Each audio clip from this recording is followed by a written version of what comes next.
जिसको अपन कहते हैं पीरियोडिक टेबल।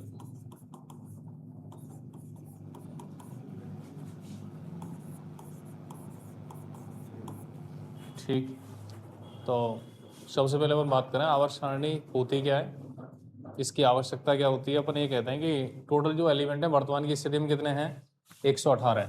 वैसे इससे कुछ प्लस भी हो गए हैं, लेकिन अपन को यही बात करनी है, 118 है। अब 118 अगर तत्व हैं तो इन सभी का अपन एक साथ अध्ययन कर नहीं सकते, और जब एक साथ अपन अध्ययन नहीं कर सकते तो इनको एक अलग अलग ग्रुप में व्यवस्थित करेंगे, वर्गीकृत करेंगे, जिसको अपन कहते हैं क्लासीफाई करते हैं। अब क्लासीफाई करने का मतलब है कि हमें सुविधा हो जाए इसकी पढ़ने की, कि आराम से जैसे अलग अलग पार्ट में अगर उनको व्यवस्थित करेंगे तो उनको पढ़ने में थोड़ी सुविधा रहेगी। एक समान वाले गुणधर्म वाले तत्व एक जगह रखेंगे, अलग गुणधर्म वाले तत्वों को अलग स्थान पर रखा जाएगा।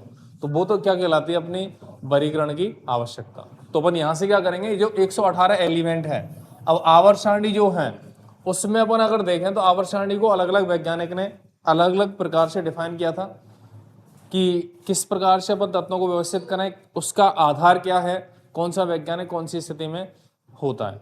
तो अपन ये कह सकते हैं कि वर्तमान आवर्त सारणी में इतने तत्व हैं, तो कुछ एक वैज्ञानिक के नाम आते हैं। जैसे अपन अगर देखें तो उसमें मूल रूप से कौन आता है, हेनरी मोजले।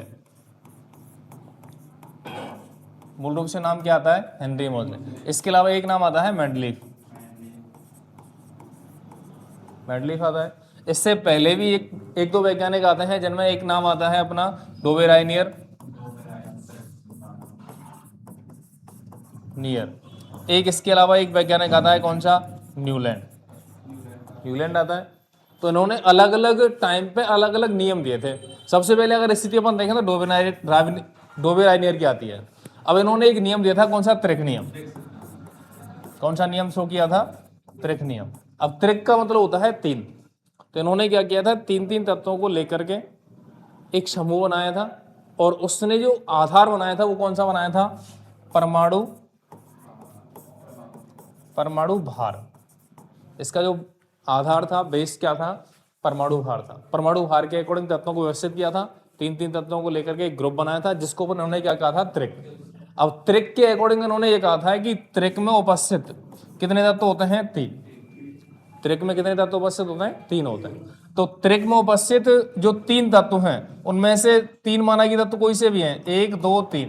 तो इस पहले का और तीसरे का जो परमाणु भार है उसका अपन औसत लेंगे। वो औसत किसके बराबर होगा, बीच वाले तत्व के परमाणु भार के बराबर होगा। तो वो क्या कहलाता है, त्रिक नियम कहलाता है। तो वो स्थिति किसने प्रोवाइड कराई थी, डोबेराइनियर ने। ऐसे ही कुछ टाइम बाद किसके क्या दिया था, न्यूलैंड ने दिया था। न्यूलैंड ने कौन सी स्थिति दी थी, अष्टक नियम। अगर अपन इसके एग्जाम्पल देखें तो एग्जाम्पल क्या आएंगे,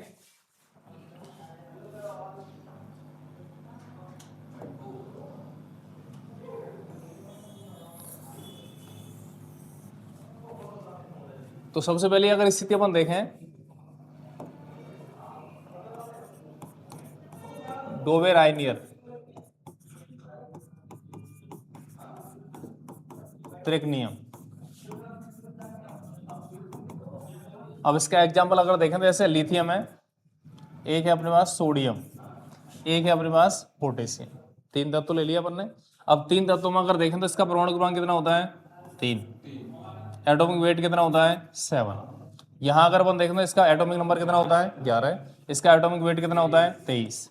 इसका 19। इसका एटॉमिक वेट कितना होता है, 39। अब इनका जो आधार है वो कौन सा होता है, परमाणु भार। तो यहां पर केवल परमाणु भार लेंगे। परमाणु भार किसका, इसका कितना है, 7। तो इसका परमाणु भार ले लिया अपन ने 7। इसका कितना है परमाणु भार, 39। इसका अपन एवरेज लगाएंगे तो क्या आएगा, 39 + 7 कितने होते हैं, 46 बटे कितना आएगा, 2। कितना आ जाएगा मान, 23। अब जो अणुभार, जो परमाणु भार यहाँ पे 23 आ रहा है, वही परमाणु भार सोडियम का है या नहीं है। तो इन्होंने कहा था कि पहले और तीसरे तत्व के परमाणु भार का औसत मध्य वाले तत्व के परमाणु भार के बराबर होता है। तो ये क्या कहलाता है, डोबेराइनियर का त्रिक नियम। इसके बाद दूसरी स्थिति अपने पास आती है कौन सी, न्यूलैंड। न्यूलैंड का अष्टक नियम। तो इन्होंने ये कहा था, अष्टक का मतलब होता है 8। अष्टक का मतलब क्या होता है, 8 तत्वों का समूह। इसका आधार क्या होता है, परमाणु भार। इन्होंने भी तत्वों को परमाणु भार के क्रम में व्यवस्थित किया था, परमाणु भार के बढ़ते क्रम में व्यवस्थित किया था। तो इन्होंने क्या कहा था, जब तत्वों को अपन परमाणु भार के बढ़ते क्रम में व्यवस्थित करते हैं तो पहले तत्व के गुणधर्म 8वें तत्व के गुणधर्म के समान होते हैं। तो वो क्या कहलाता है अपना न्यूलैंड का अष्टक नियम। तो यहाँ जो एटम है वो कहाँ तक स्पेशली ये प्रोवाइड होता है, 20 परमाणु क्रमांक तक। अधिकतम कहाँ से किस स्थिति तक ये एप्लीकेबल है, 20 तक है। तत्व तो और भी थे लेकिन लागू कहाँ तक होता है, केवल 20 तक। अगर अपन स्थिति लगाएं तो यहाँ से क्या आएगा, लिथियम, लिथियम के बाद आएगा अपने पास beryllium, boron, carbon, nitrogen, oxygen, fluorine. यहाँ क्या आएगा, sodium, magnesium, aluminium, silicon, phosphorus, sulphur, chlorine. उसके बाद आएगा यहाँ पे पोटेशियम, कैल्शियम। अब यहाँ अगर अपन देखें पहला तत्व अगर किसको माना जाए, बेरिलियम को, तो 8वां तत्व देखेंगे 1 2 3 4 5 6 7 8, तो मैग्नीशियम आएगा नहीं आएगा। इसका मतलब बेरिलियम के जो गुणधर्म वो मैग्नीशियम के समान होंगे, जिसको अपन क्या कहते हैं, न्यूलैंड का अष्टक नियम कहते हैं। एक बात अपने पास आती है कि यहाँ वर्तमान की टेबल में यहाँ पर कुछ होता है, नहीं होता, होता है ना। फ्लोरीन के बाद क्या आता है, नियोन, इसके बाद क्या आता है, आर्गन। लेकिन जब न्यूलैंड ने अष्टक नियम दिया था उस टाइम पे अक्रिय गैस नहीं थी, नहीं हुई थी, इसी वजह से ये चीज एप्लीकेबल है। अन्यथा अगर ये तत्व होते तो अष्टक नियम लागू होता है क्या, नहीं होता। लेकिन ये जो दोनों नियम हैं आगे क्या हो गए, फेल हो गए थे, क्योंकि कुछ टाइम कुछ कंडीशंस तो इसमें एप्लीकेबल हैं लेकिन हर जगह अपन इस चीज को अप्लाई नहीं कर सकते। तो उसके बाद कौन सा वैज्ञानिक आता है, उसमें नाम आता है अपना किसका, मेंडलीफ का।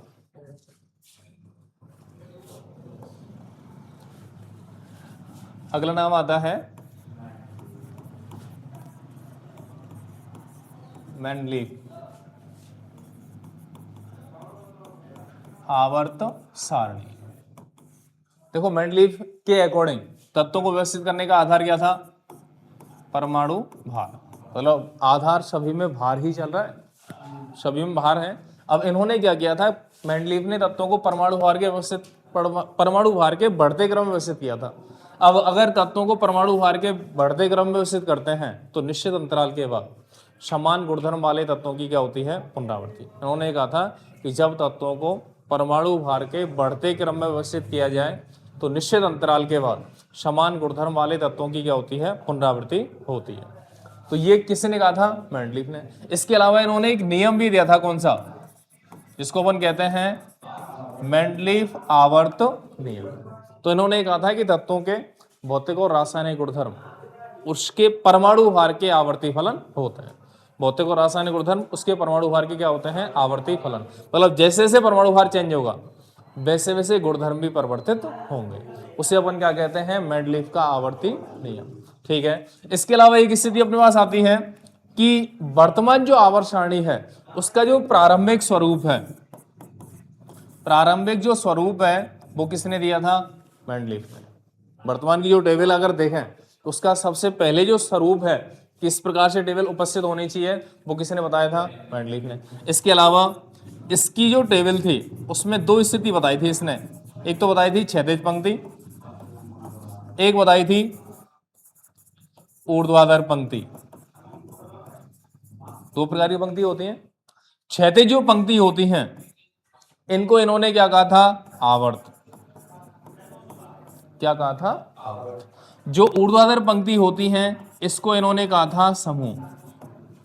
क्या कहा था, समूह। इसके अलावा इन्होंने कहा था कि आवर्त की जो संभवतः संख्या है वो कितनी होती है, 7।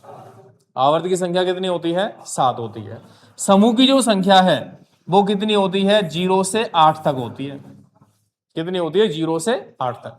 क्योंकि वैसे तो अगर टोटल काउंटिंग देखें तो 9 होने चाहिए समूह, क्योंकि उसमें 0 भी सम्मिलित है। वैसे अगर टोटल काउंट देखें तो 0 से 8 तक अपन काउंटिंग करेंगे तो टोटल 9 आएंगे, नहीं आएंगे। वैसे अपन कहते हैं 0 से 8 तक क्या होते हैं, समूह होते हैं। ठीक है। इसके अलावा इन्होंने जो समूह है इनको दो प्रकार से डिवाइड किया था। कैसे कि यहां जो समूह है उनको अपन इन्होंने देखा था किसमें, रोमन संख्या में। किसमें व्यक्त करते हैं इनको, रोमन संख्या में व्यक्त करते हैं। तो 1 से 8 7 तक एक होता है 8वां। ठीक है। एक होता है शून्य वर्ग, एक कौन सा होता है, शून्य वर्ग होता है। अब इन्होंने क्या किया था, पहले से 7 वाले तक सभी के 2-2 पार्ट बनाए थे, ए और बी, ठीक है। इसके अलावा इन्होंने 8वें वाले के कितने पार्ट बनाए थे, 3, ए बी और सी, ठीक है। अगर अपन टोटलिंग काउंटिंग करें वर्तमान टेबल के अकॉर्डिंग, एक समूह तो ये आ गया, यहां से कितने आ गए 14, यहां से कितने आ गए 3, टोटल कितने आ गए 18। बताओ वर्तमान आवर्त सारणी में समूह 18 है या नहीं है टोटल। तो इन्होंने डिवाइडेशन किससे अकॉर्डिंग किया था, शून्य वर्ग को 1 दे दिया, 1 से 7 तक प्रत्येक के 2 पार्ट हैं, first A first B, second A second B. अगर अपन टेबल देखेंगे मेंडलीव की चार्ट अगर देखें तो, क्योंकि जो वर्तमान का चार्ट आता है उसमें मेंडलीव की स्थिति भी दे रखी होती है और मॉजुले की स्थिति भी प्रोवाइड करा रखी होती है। तो अगर रोमन संख्या कहीं दिख रही है इसका मतलब मेंडलीव ने दे दिया गया है। उसमें प्रत्येक के जैसे 7 वाले के 7A 7B, 8वां जो होता है उसके 3 पार्ट होते हैं, ए बी और सी, ठीक है। तो टोटल स्थिति कितनी आ गई 18। तो ये किसने प्रोवाइड कराया था, अपना मेंडलीव ने। इसको अपन मेंडलीव आवर्त सारणी कहते हैं, ठीक है। और इसी के अकॉर्डिंग आवर्त नियम आता है, वो सब कंडीशन अपने पास अवेलेबल होती हैं। इसके अलावा कुछ एक इसकी कमियां होती हैं। कमियां कौन कौन सी होती हैं कि इन्होंने हाइड्रोजन को कोई स्पेसिफाई नहीं किया था कि हाइड्रोजन को कहाँ रखा जाए, हाइड्रोजन की स्थिति को डिफाइन नहीं किया था कि हाइड्रोजन को एक पे रखें या अन्य कहीं रखें, ठीक है। एक दूसरी स्थिति आती है कि इसकी जो टेबल है उसमें अगर अपन देखें लेंथेनाइड और एक्टिनाइड की कंडीशन अपनी डिफाइन नहीं थी कि इनको कहाँ रखा जाए, जो एफ ब्लॉक के एलिमेंट होते हैं लेंथेनाइड और एक्टिनाइड को कहाँ रखा जाए इसके बारे में कुछ स्पेसिफाई नहीं किया था। इसके अलावा एक स्थिति आती है कि इन्होंने जो वर्गीकरण दिया था कि जो तत्व उस टाइम तक खोजे भी नहीं गए थे उनके लिए भी स्पेस छोड़ दिया था, जो उस समय के अकॉर्डिंग सही नहीं था। अगर अपन बाद में अगर देखें तो मॉजुले के अकॉर्डिंग देखें तो वो कंडीशन उसका क्या है, कहीं ना कहीं एक्सेप्शन केस है या कमी के रूप में आता है। तो इन्होंने क्या किया, जैसे एल्युमिनियम के बाद में एक गैप छोड़ दिया, उस वाले तत्व को उसने स्वतः ही एक एल्युमिनियम कह दिया था। बोरोन के बाद वाले तत्व को उन्होंने एका बोरोन कह दिया था। सिलिकॉन वाले तत्व के बाद वाले तत्व के लिए एका सिलिकॉन कह दिया था। तो ये कुछ कंडीशन किसके लिए अकॉर्डिंग आती है, मेंडलीव के अकॉर्डिंग आती है, ठीक है। तो ये अपना आ जाता है कौन सा, मेंडलीव आवर्त सारणी, ठीक है। अगली एक कंडीशन अपने पास आती है कौन सी, जो सभी को डिफाइन करती है, सभी कमियों को पूरा करती है, उसमें नाम आता है अपना आधुनिक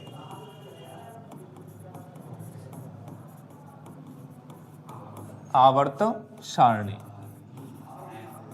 अब देखो यहां तक जो आधार था वो क्या था, परमाणु भार, लेकिन यहां आधार चेंज होगा। कौन सा, कि यहां आधार क्या था, परमाणु क्रमांक। इन्होंने तत्वों को परमाणु क्रमांक के बढ़ते क्रम में व्यवस्थित किया था, ठीक है।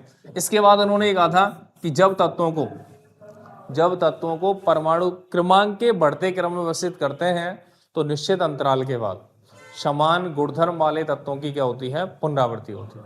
मैं क्या कह रहा हूं कि जब तत्वों को परमाणु क्रमांक के बढ़ते क्रम में व्यवस्थित किया जाए तो निश्चित अंतराल के बाद समान गुणधर्म वाले तत्वों की पुनरावृत्ति होती है, ठीक है। इसके अलावा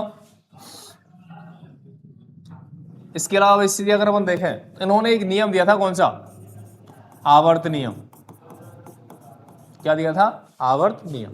अब आवर्त नियम कैसे देंगे अपन, क्या डिफाइन करेंगे, कैसे डिफाइन किया था, इन्होंने कहा था तत्वों के भौतिक और रासायनिक गुणधर्म उसके परमाणु क्रमांक के आवर्ती फलन होते हैं। जैसे जैसे परमाणु क्रमांक चेंज होगा वैसे वैसे गुणधर्मों में परिवर्तन आएगा। और गुणधर्म कौन से होते हैं, 2 प्रकार के गुणधर्म होते हैं, एक तो फिजिकल प्रॉपर्टीज होते हैं भौतिक गुणधर्म, एक कौन से होते हैं, रासायनिक गुणधर्म होते हैं, जिसको अपन एटॉमिक प्रॉपर्टीज भी कह सकते हैं, परमाणु गुणधर्म कह सकते हैं। तो ये कंडीशन किसके अकॉर्डिंग आती है, आवर्त नियम में, जिसको अपन कहते हैं आधुनिक आवर्त नियम या मॉजुले आवर्त नियम। किसने दिया था, ये हेनरी मॉजुले ने दिया था। इसके अलावा इन्होंने जो क्षैतिज पंक्ति थी उनको इन्होंने क्या कहा था, आवर्त संख्या कितनी बताई थी, 7। कितनी होती है, 7। इसके अलावा जो ऊर्ध्वाधर पंक्ति थी इनको इन्होंने कहा था वर्ग या समूह। टोटल संख्या कितनी थी, 18 होती है, ठीक है। तो ये कंडीशन किसके अकॉर्डिंग आती है, मॉजुले आवर्त सारणी में, आधुनिक आवर्त सारणी। इसके अलावा इन्होंने हाइड्रोजन को एक स्पेसिफिक कंडीशन पे रखा था, कौन सी, पहली पोजीशन, फर्स्ट पोजीशन पे दिया था। हाइड्रोजन को एक विशिष्ट स्थान दिया था, कौन सा, प्रथम, ठीक है। इसके अलावा इन्होंने लेंथेनाइड और एक्टिनाइड, लेंथेनाइड और क्या होता है एक्टिनाइड, इनको सबसे नीचे रखा था, क्योंकि जिस आवर्त में ये उपस्थित होते हैं, कौन से में, छठवें और सातवें में, तो उसमें इतना स्पेस नहीं होता है कि उनको अपन वहां ही रख सकते हैं। इस वजह से उनको कहाँ ले आए, नीचे, सबसे नीचे रखे होते हैं। एक सीरीज कौन सी होती है, लेंथेनाइड की, और एक सीरीज कौन सी होती है, एक्टिनाइड की। अब लेंथेनाइड को अपन कहते हैं 4F श्रेणी कहते हैं, इसको क्या कहते हैं अपन, 5F श्रेणी कहते हैं। ठीक है, इसके अलावा इन्होंने किसी भी तत्व के लिए रिक्त स्थान नहीं छोड़ा था। जो तत्व खोजे गए थे उनको परमाणु क्रमांक के अकॉर्डिंग व्यवस्थित किया था, और व्यवस्थित करने के बाद पूरी टेबल प्रोवाइड कराई थी। ठीक है, तो ये कंडीशन किसके लिए आती है, मेंडलीव वो मोज़ेले आवर्त सारणी या आधुनिक आवर्त सारणी। ठीक है, अगली बात अपने पास आती है कि जो आवर्त सारणी है जो अपन डिफाइन करते हैं, अगर उसकी अपन टेबल बनाना चाहें तो टेबल बना सकते हैं। केवल अपन जनरली ये देखेंगे कहाँ कौन से तत्व उपस्थित होते हैं। तो कंडीशन क्या आएगी, देखो, अगर अपन टेबल की बात करें तो टेबल में संभवतः ये कंडीशन होती है,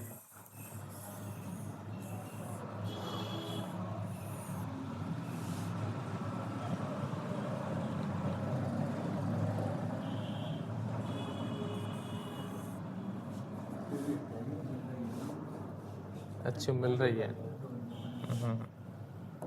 चलो,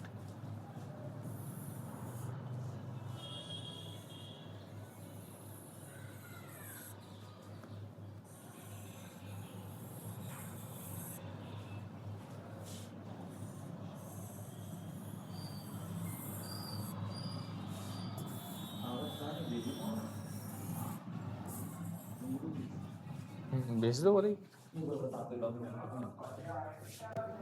ठीक, देखो इधर कौन सा पार्ट होता है, एस ब्लॉक, क्योंकि टोटल जो एलिमेंट है वो 4 प्रकार में डिवाइड करते हैं अपन, एस पी डी एफ, है ना। एस ब्लॉक सबसे लेफ्ट में होता है, उसके अलावा पी ब्लॉक कहाँ होता है, सबसे राइट में, सबसे राइट में होता है। इन दोनों के बीच में कौन होता है, डी ब्लॉक, और सबसे नीचे कौन होता है, एफ ब्लॉक। कितने प्रकार के तत्व हो गए टोटल, 4 प्रकार के होते हैं। अपन अगर देखें तो एस ब्लॉक में सभी क्या होता है, मेटल, सभी क्या होते हैं, मेटल होते हैं। डी ब्लॉक में भी सभी क्या होते हैं, मेटल। एफ ब्लॉक में भी सभी क्या होते हैं, मेटल, धातु होते हैं। लेकिन ये जो पी ब्लॉक है उसमें मेटल भी होते हैं, प्लस सब मेटल भी होते हैं, और नॉन मेटल भी होते हैं। तीनों स्थिति हैं, मतलब धातु, उपधातु, अधातु, तीनों स्थिति हैं। लेकिन हर जगह कहाँ है, मेटल उपस्थित है। इसी वजह से अपन ये कहते हैं कि आवर्त सारणी का अधिकतम पार्ट किसका बना होता है, धातुओं का। मतलब आवर्त सारणी में जो उपस्थित तत्व हैं उनमें लगभग 78% क्या होती हैं, धातु होती है। तो अपन कितने पार्ट में डिवाइड कर रहे हैं इसको, 4 पार्ट में, पीरियोडिक टेबल को एसपीटीएफ। मतलब जैसे जैसे तत्व हैं, जैसे जैसा उनका विन्यास होता है उसके अकॉर्डिंग अपन क्या करते हैं, S block, P block, D block और एफ ब्लॉक तत्व कहते हैं। ठीक है, तो ये अपन स्वरूप अगर देखें तो टेबल अपन देख सकते हैं, टेबल की स्थिति कहाँ है। जैसे अपन वर्ग की अगर देखें तो 1 से 2 यहां तक होते हैं वर्ग, इसके अलावा 3 से 12 यहां तक होते हैं, इसके अलावा 13 से 18 ये होते हैं।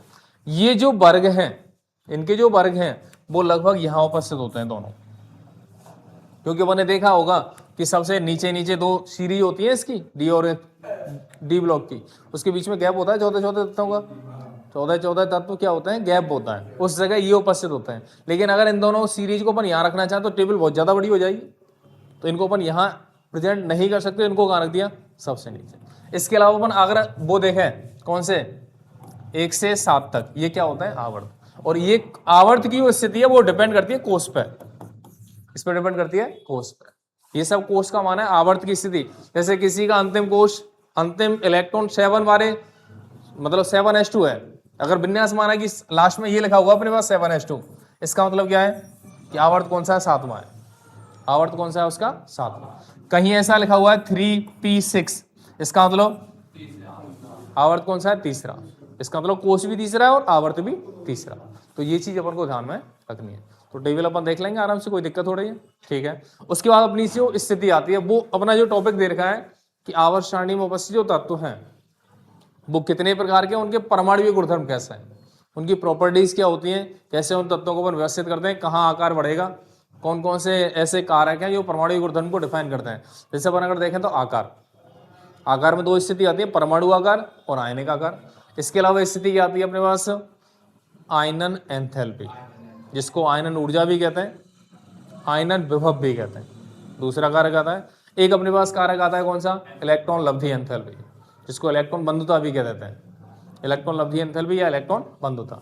इसके अलावा एक कारक आता है अपने पास इलेक्ट्रॉन नेगेटिविटी, विद्युत ऋणात्मकता। ठीक है, एक अपन बात कर सकते हैं वैलेंसी के बारे में, संयोजकता। ठीक है, तो इनके बारे में अपन एक एक करके बात करेंगे। तो पीरियोडिक टेबल लगभग अपनी क्लियर, क्योंकि जो चीज दे रखी है अपने सिलेबस में उसके अकॉर्डिंग चलना है। वैसे तो टेबल बहुत ज्यादा है, कितना भी अपन पढ़ सकते हैं इसमें। ठीक है,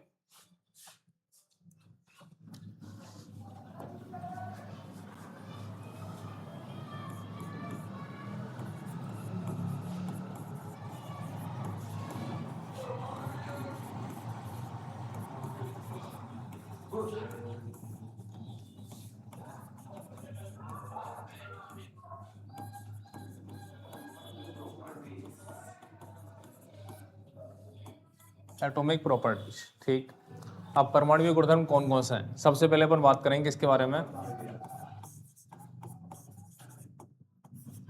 परमाणु आकार। ठीक है, इसको अपन कहते हैं एटॉमिक साइज।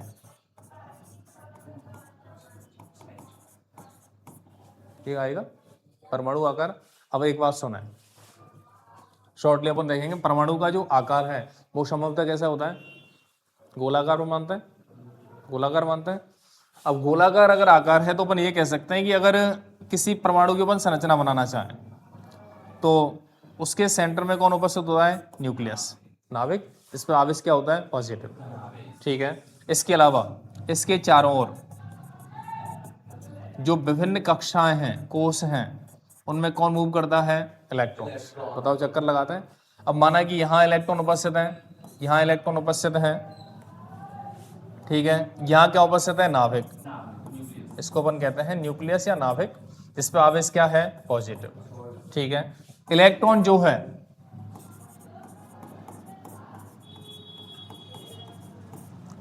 इस पे आवेश क्या होता है, नेगेटिव। ठीक है, जब हम परमाणु की बात करें तो परमाणु में दो प्रकार के बल होते हैं। कौन कौन से बल होते हैं, दो प्रकार के। दो प्रकार में कौन सा आता है, एक तो होता है आकर्षण और एक होता है प्रतिकर्षण। ठीक है, अब एक बात अपन कहते हैं कि परमाणु आकार मूल रूप से डिपेंड करेगा किस पे, त्रिज्या पे। क्योंकि गोला है तो गोला की त्रिज्या अपनी क्या होती है कि अपन ये कह सकते हैं कि किसी परमाणु में नाभिकीय केंद्र से बाह्यतम कोश के, मतलब बाहर वाला कोश माना कि ये है तो यहां इलेक्ट्रॉन होगा, नहीं होगा, होगा। तो किसी परमाणु में नाभिकीय केंद्र से बाह्यतम कोश के इलेक्ट्रॉन के मध्य की दूरी क्या कहलाती है, परमाणु त्रिज्या कहलाएगी। ठीक है, अगर दूरी बढ़ेगी त्रिज्या बढ़ेगी, दूरी घटेगी तो त्रिज्या घटेगी। इसका मतलब अपन ये कह सकते हैं परमाणु त्रिज्या या परमाणु आकार परमाणु त्रिज्या के समानुपाती है। त्रिज्या बढ़ेगी तो आकार बढ़ेगा, त्रिज्या घटेगी तो आकार घटेगा। इसके बाद स्थिति अपने पास आती है कि जो त्रिज्या या आकार है वो मूल रूप से दो कारकों पर डिपेंड करता है। कितने कारकों पर डिपेंड करेगा, दो कारकों पर। अब दो कारकों में कौन आता है, एक तो आता है नाभिकीय आकर्षण बल। एक कौन सा कारक आता है, नाभिकीय आकर्षण बल, जिसको अपन सामान्यतः कह सकते हैं जेड। परमाणु क्रमांक पर डिपेंड करेगा, किस पर डिपेंड करेगा, परमाणु क्रमांक पर। दूसरा एक कारक आता है कौन सा, इलेक्ट्रॉन इलेक्ट्रॉन प्रतिकर्षण बल। ठीक है, दूसरा कारक कौन सा आता है, इलेक्ट्रॉन इलेक्ट्रॉन प्रतिकर्षण बल, जिसको अपन परिरक्षण प्रभाव भी कहते हैं, परिरक्षण प्रभाव। इसके अकॉर्डिंग भी अपन प्रदर्शित कर सकते हैं, इसको शो करते हैं किससे, सिग्मा। ठीक है, अब अपन ये कह सकते हैं यहां नाभ के आकर्षण बल का मतलब होता है कि अगर दो पार्टिकल हैं, एक पे प्लस है एक पे क्या है, माइनस है, तो दोनों के बीच में आकर्षण लगेगा, नहीं लगेगा। अब न्यूक्लियस नाभ जो अपना एटम में होता है उसमें दो प्रकार के पार्टिकल है या नहीं है, नाभिक में पॉजिटिव चार्ज है, इलेक्ट्रॉन में कौन सा आवेश है, नेगेटिव। तो दोनों विपरीत आवेशित कण है या नहीं है, तो दोनों के बीच में आकर्षण लगेगा, नहीं लगेगा। जब दोनों के बीच में आकर्षण लगेगा तो इसका मतलब है नाभिक इलेक्ट्रॉन को अपनी तरफ खींचेगा। बताओ खींचेगा या नहीं खींचेगा। जब इलेक्ट्रॉन को अपनी तरफ खींचेगा तो त्रिज्या घटेगी, त्रिज्या घटेगी, और त्रिज्या अगर घटेगी तो आकार के मान में क्या आएगी? कमी। तो सीधा सीधा कारण है कि नाभिकीय आकर्षण बल अगर बढ़ेगा तो आकार के मान में क्या आएगी? कमी। ठीक है, और जब आकार के मान में कमी आएगी तो स्थिति अपने पास अलग अलग तत्वों के लिए अलग अलग प्राप्त हो सकती है। और जो नाभिकीय आकर्षण बल है वो डिपेंड किस पे करेगा कि नाभिक में कितना धनावेश है। किस पे डिपेंड करेगा? नाभिक में धनावेश का मान कितना है। अब माना है कि एक एटम पे ये जो आकर्षण है वो मूल रूप से डिपेंड किस पे करता है? प्रोटॉन की संख्या, क्योंकि नाभिक में ऐसा कौन सा पार्टिकल है जो पॉजिटिव चार्ज शो करता है? तो प्रोटॉन ही होता है केवल। किसी नाभिक में प्रोटॉन की संख्या 2 है, किसी में हो गई 10, तो धनावेश कहाँ ज्यादा है? जिसमें प्रोटॉन 10 हो जाएंगे, नहीं होगा? तो जिसमें धनावेश ज्यादा होगा उसमें आकर्षण का मान भी अधिक प्राप्त होगा। इसका मतलब उसके आकार के मान में क्या आएगी? कम। ठीक है, उसके बाद दूसरी स्थिति अपने पास आती है क्या? इलेक्ट्रॉन इलेक्ट्रॉन प्रतिकर्षण बल। अब इलेक्ट्रॉन इलेक्ट्रॉन प्रतिकर्षण बल का मतलब होता है कि आंतरिक कोश का इलेक्ट्रॉन, अंदर वाला इलेक्ट्रॉन बाहर वाले इलेक्ट्रॉन को बताओ प्रतिकर्षित करेगा नहीं करेगा? ये इलेक्ट्रॉन दूसरे वाले इलेक्ट्रॉन को दूर भेज रहा है, दूर भेज रहा है, तो उस इलेक्ट्रॉन की नाभिक से दूरी बढ़ेगी घटेगी? बढ़ेगी। इसका मतलब आकार बढ़ेगा घटेगा? बढ़ेगा। मतलब एक कारक आकार को घटाता है, एक कारक आकार को बढ़ाता है। ठीक है, तो इन दोनों कारकों का जो संयुक्त प्रभाव है उसको अपन क्या कहते हैं? प्रभावी नाभिकीय आवेश। क्या कहते हैं? Z effect. दोनों का संयुक्त प्रभाव क्या होगा? एक कारक आकार को बढ़ा रहा है, एक कारक आकार को घटाता है। दोनों का जो संयुक्त प्रभाव है उसको अपन कहते हैं प्रभावी नाभिकीय आवेश। तो जेड इफेक्टिव कहते हैं अपन इसको। तो इसका सूत्र होता है जेड माइनस सिग्मा। ठीक है, तो दोनों का अंतर ही तो है। दोनों बल एक जैसे थोड़े ही हैं, विपरीत हैं, और विपरीत होंगे तो अंतर ही तो आएगा। एक जैसे होते तो जुड़ते। तो इसका मतलब है प्रभावी नाभिकीय आवेश बराबर क्या होता है? नाभिकीय आकर्षण बल माइनस इलेक्ट्रॉन इलेक्ट्रॉन प्रतिकर्षण बल या परीक्षण प्रभाव। ठीक है, अब अपन ये कह सकते हैं परीक्षण प्रभाव का मतलब क्या है कि जब इलेक्ट्रॉन और इलेक्ट्रॉन के बीच में प्रतिकर्षण लगेगा तो नाभिक द्वारा इस इलेक्ट्रॉन पर जो लगने वाला आकर्षण था उसके मान में कमी आएगी नहीं आएगी? बताओ आएगी या नहीं आएगी? तो उसको अपन क्या नाम दे रहे हैं? परीक्षण प्रभाव। तो ये वाली स्थिति क्लियर है या नहीं है बताओ? ठीक है, अब अपन ये कह सकते हैं आकर्षण बढ़ेगा आकार घटेगा, प्रतिकर्षण बढ़ेगा तो आकार बढ़ेगा। तो अपन ओवरऑल ये कह सकते हैं कि अगर प्रभावी नाभिकीय आवेश बढ़ेगा, प्रभावी नाभिकीय आवेश बढ़ेगा तो आकार घटेगा या बढ़ेगा? बताओ, प्रभावी नाभिकीय आवेश अगर बढ़ेगा तो आकार बढ़ेगा या घटेगा? बताओ। प्रभावी नाभिकीय आवेश किस पर डिपेंड कर रहा है? जेड और सिग्मा पे। ये अगर बढ़ रहा है इसका मतलब क्या है कि जेड ज्यादा है और सिग्मा कम है। ये तो है इसका मतलब। बताओ है या नहीं है? प्रभावी नाभिकीय आवेश बढ़ने का मतलब क्या है कि ये ज्यादा है और ये क्या है? कम। और जब ये ज्यादा है तो आकार घटेगा नहीं घटेगा? घटेगा ना। ये मान पॉजिटिव कब आएगा? ये मान पॉजिटिव कब आएगा? जब ये ज्यादा है, जब ये कम है, तभी तो आएगा पॉजिटिव। इसका मतलब ये ज्यादा है तो आकार घटाएगा नहीं घटाएगा? दूसरी स्थिति अपने पास आ रही है कि अगर ये मान नेगेटिव हो रहा है पहले की तुलना में, इसका मतलब क्या है कि इस वाली कंडीशन में Z is less than sigma आएगा नहीं आएगा? आएगा। तो उस वाली स्थिति में ये ज्यादा हो रहा है तो आकार बढ़ेगा नहीं बढ़ेगा? तो अपन ये कह सकते हैं प्रभावी नाभिकीय आवेश बढ़ने पर आकार में कमी आती है, प्रभावी नाभिकीय आवेश घटने पर आकार में क्या होती है? वृद्धि होती है। बताओ कोई दिक्कत है क्या? इनवर्स है, उल्टा है। तो अपन ये कह सकते हैं कि यहां से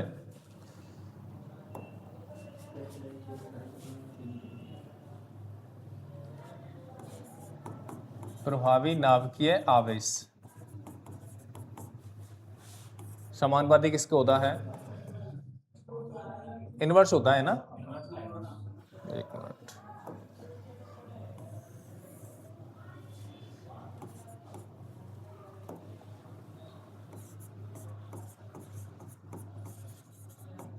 परमाणु आकार व्युत्क्रमानुपाती होता है प्रभावी नाभिकीय आवेश। ठीक है, तो अपन ये कह सकते हैं एटॉमिक साइज क्या हो सकता है? Z effective. पता आ जाएगा नहीं आएगा? अब जहां प्रभावी नाभिकीय आवेश बढ़ेगा वहां आकार का मान घटेगा, जहाँ प्रभावी नाभिक घटेगा वहां आकार बढ़ेगा। कोई दिक्कत हो रही है? अगली बात अपने पास आती है, इसी से संबंधित एक कारक आता है, कौन सा? आयनिक आकार। ये भी आता है आयनिक आकार। आयनिक आकार का मतलब है आयन कितने होते हैं अपने पास? कितने आयन होते हैं? दो प्रकार के होते हैं आयन। एक तो होते हैं कौन से? पॉजिटिव आयन, और एक कौन से होते हैं? Negative ion. होते हैं या नहीं होते बताओ? अगर किसी एटम पे पॉजिटिव आ रहा है, पॉजिटिव आ रहा है, इसका मतलब क्या है? प्रोटॉन की संख्या बढ़ रही है, इलेक्ट्रॉन की संख्या घट रही है। जैसे माना कि अपने पास क्या है, एक सोडियम है और दूसरा क्या है, Na+ है। बताओ है या नहीं है? अगर अपन तुलना करें दोनों की तो किसका आकार ज्यादा है, किसका आकार कम है? तो सोडियम का एटॉमिक नंबर होता है 11। तो यहाँ प्रोटॉन कितने हैं? 11। इलेक्ट्रॉन कितने हैं? 11, क्योंकि उदासीन है या नहीं? बताओ। इसका मतलब 11 प्रोटॉन 11 इलेक्ट्रॉन पे बल लगाएंगे, बल लगाएंगे आकर्षण। लेकिन अगर यहां देखें तो प्रोटॉन कितने बताओ? प्रोटॉन तो 11 ही है। एक चीज अपन को ध्यान रखनी है, किसी भी एटम पे प्लस और माइनस आता है तो हमेशा इलेक्ट्रॉन का आदान प्रदान होगा। तो किसी एटम पे प्लस माइनस आने का कारण क्या है? केवल इलेक्ट्रॉन, ना कि प्रोटॉन, ना ही न्यूट्रॉन। अपन ये नहीं कह सकते प्लस आ रहा है इसका मतलब प्रोटॉन बढ़ रहा है। हम ये कहेंगे प्लस क्यों आ रहा है? क्योंकि इलेक्ट्रॉन घट रहा है। तो इलेक्ट्रॉन यहां कितने हैं? 11 है। यहां इलेक्ट्रॉन कितने हैं? 10। अब देखो, यहां 11 प्रोटॉन 11 इलेक्ट्रॉन बल लगा रहे हैं, यहां 11 प्रोटॉन 10 इलेक्ट्रॉन बल लगा रहे हैं, तो बल ज्यादा कहां लगेगा बताओ? यहीं तो लगेगा। और जब यहां बल ज्यादा लगेगा तो इलेक्ट्रॉन को खींचेगा ज्यादा। जब ज्यादा इलेक्ट्रॉन खींचेंगे तो आकार के मान में कमी आएगी, नहीं आएगी? इसका मतलब धनावेशित परमाणु की त्रिज्या उदासीन परमाणु की तुलना में क्या आएगी? कम आएगी। बताओ होगी या नहीं होगी? यहाँ संभव तो अपन आ सकता है ऐसा क्वेश्चन कि निम्न में से अपन आयनिक आकार के क्रम में व्यवस्थित कीजिए, तो अपन ये कह सकते हैं संभवतः है कि धनावेशित परमाणु की त्रिज्या उदासीन परमाणु की तुलना में हमेशा क्या होती है? छोटी। क्यों? क्योंकि प्रोटॉन की संख्या बढ़ती है, इलेक्ट्रॉन की संख्या घटती है। इसके कारण प्रभावी नाभिक आवेश का मान बढ़ेगा। यहाँ पे प्रभावी नाभिक आवेश के मान में क्या होती है? वृद्धि। इस वजह से आकार का मान क्या होगा? घटेगा। ठीक है। दूसरी स्थिति अपने पास आती है कि अगर एक तो Cl है और एक क्या है? Cl-।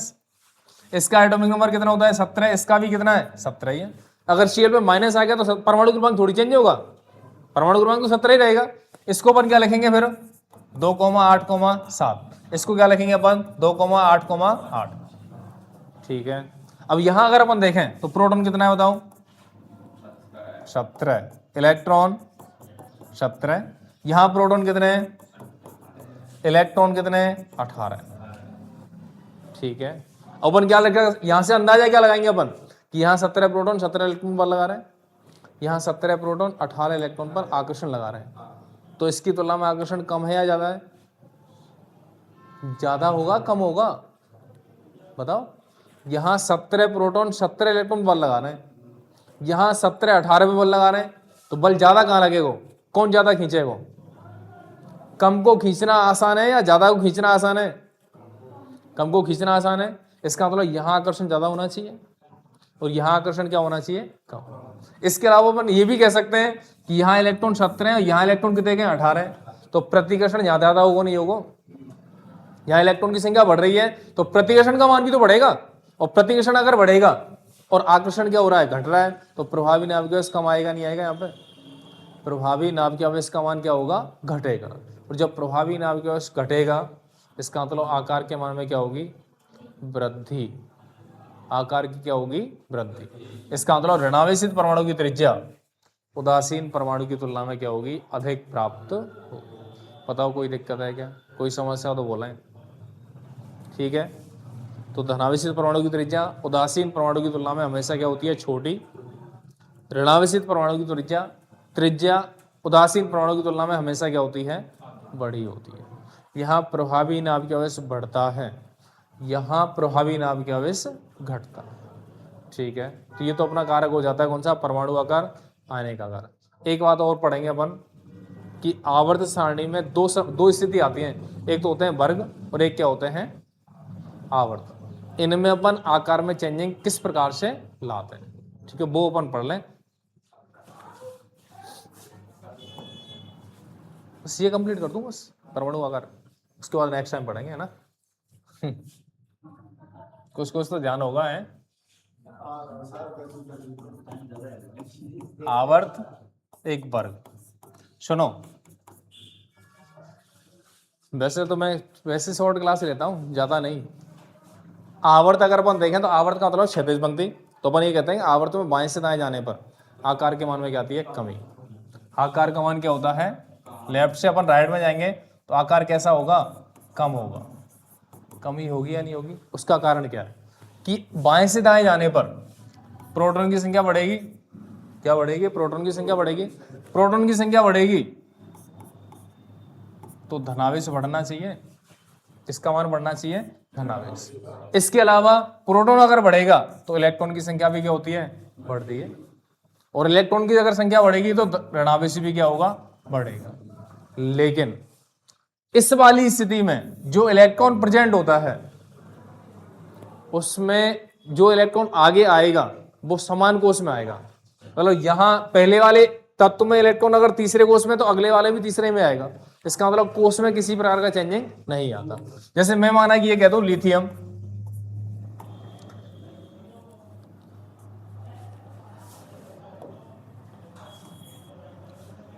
अपन ये कहते हैं Li, एक अपन कहते हैं बेरिलियम, एक कहते हैं बोरॉन, एक कहते हैं कार्बन। अगर लिथियम की बात अपन करें तो न्यूक्लियस पहला कोष, दूसरा कोष, यही तो आएगा परमाणु क्रमांक, क्योंकि यहाँ 3 है परमाणु क्रमांक। उसके अकॉर्डिंग क्या आएगा? 2s1, वो 1s2 2s1, ये आएगा। अब यहां अगर इलेक्ट्रॉन देखें तो दो तो इलेक्ट्रॉन यहां आ गए, एक इलेक्ट्रॉन यहां आ गया। अपन बेरिलियम पे चलें तो यहां देखो प्रोटॉन कितने हैं? 3, इलेक्ट्रॉन भी कितने हैं? 3 है। अगर बेरिलियम पे चलें तो प्रोटॉन कितने आ गए? 4, इलेक्ट्रॉन कितने आ गए? 4। ठीक है। अब स्थिति अपन देखें बेरिलियम पे अपन आएंगे तो अगला इलेक्ट्रॉन यही तो आएगा, आएगा नहीं आएगा? तो कोष में कोई चेंजिंग थोड़ी आ रहा है। कोष यहां भी कौन से कोष में आ रहा था? वो दूसरे में। यहां भी कौन से में आएगा? दूसरे में। अगर बोरॉन की बात करेंगे तो यहां भी इलेक्ट्रॉन दूसरे में तो आएगा। कार्बन की बात करेंगे तो भी इलेक्ट्रॉन कहाँ आ रहा है? दूसरे में। लेकिन जैसे जैसे अपन बाएं से दाएं जा रहे हैं तो यहाँ प्रोटॉन 4 हो गए, यहाँ प्रोटॉन कितने हो गए? 5, फिर कितने हो गए? 6। तो प्रोटॉन की संख्या बढ़ रही है, इसका मतलब धनावेश का मान तो बढ़ेगा। तो धनावेश अगर बढ़ेगा तो आकर्षण बढ़ेगा, आकर्षण अगर बढ़ेगा तो आकार के मान में क्या होगी? कमी है। ठीक है। तो ये वाली स्थिति किसके अकॉर्डिंग आएगी? केवल आवर्त में। ठीक। एक अपन वर्ग की अगर बात करें तो वर्ग में अपन देखें, वर्ग में ऊपर से नीचे आएंगे, ऊपर से अगर नीचे आएंगे तो आकार में क्या होती है? वृद्धि। आकार कैसा होता है? बढ़ता है। उसका कारण क्या होता है? ऊपर से नीचे आएंगे तो प्रोटॉन भी बढ़ेगा, साथ में इलेक्ट्रॉन भी बढ़ेगा। लेकिन ऊपर से नीचे जाने पर किसका मान बढ़ता है? कोष का। कि आने वाला जो इलेक्ट्रॉन है वो अगले कोष में प्रवेश करता है। जो अपन कहते हैं पहला कोष दूसरा कोष, तो आने वाला इलेक्ट्रॉन अगले कोष में प्रवेश करेगा। तो जो कोष के बढ़ने का प्रभाव है वो प्रोटॉन के बढ़ने के प्रभाव की तुलना में क्या होता है? ज्यादा। इस वजह से अपन ये कहते हैं आकार के मान में क्या होती है? निरंतर रूप से वृद्धि होती है। तो आवर्त में तो आकार में कमी आएगी और कोष में आकार में, वो वर्ग में आकार में क्या होगी? वृद्धि। ठीक है। तो ये अपना कौन सी स्थिति आती है अपनी? परमाणु आकार या आयनिक आकार। इससे संबंधित अपन क्वेश्चन जितने भी सॉर्ट आउट कराएं बढ़िया रहे। ठीक, चलो नेक्स्ट टाइम पढ़ेंगे ना।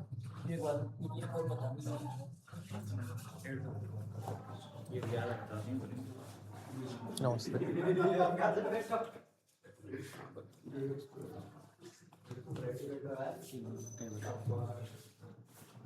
वो तो देख लेंगे, कल बता दूंगा तो क्या हो। अच्छा।